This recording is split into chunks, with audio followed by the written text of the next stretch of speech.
Update news. Bhima कोरेगावच्या धर्तीवर 40 गाव इथं विजय स्तंभाची उभारणी करून दिली मानवंदना। 1 जानेवारी 1818 मध्ये महाराष्ट्राच्या पुणे जिल्ह्यामधील कोरेगाव भीमा या गावात भीमा नदीच्या काठावर ऐतिहासिक लढाई झाली होती।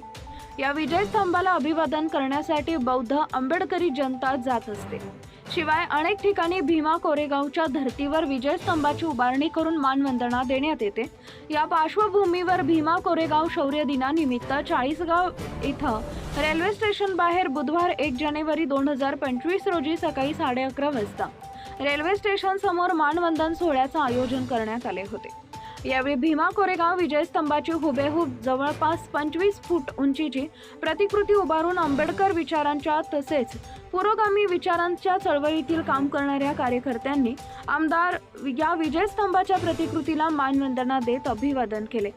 महारेजिमेंटच्या शूर पराक्रमाचं प्रतीक असलेल्या भीमा कोरेगाव येथील लढाऊ वारसा जोपासण्यासाठी आंबेडकरी जनतेचा शौर्य दिन साजरा करण्यात आलेला आहे। यावेळी 40 गाव शहर व तालुक्यातील बौद्ध समाज व आंबेडकरी अनुयायी यांनी विजय स्तंभाला अभिवादन केले। यावेळी सर्व समाज बांधव मोठ्या संख्येने उपस्थित होता। ब्युरो रिपोर्ट मुराद पटेल, 40 गाव। Subscribe now and press the bell icon. Never miss an update.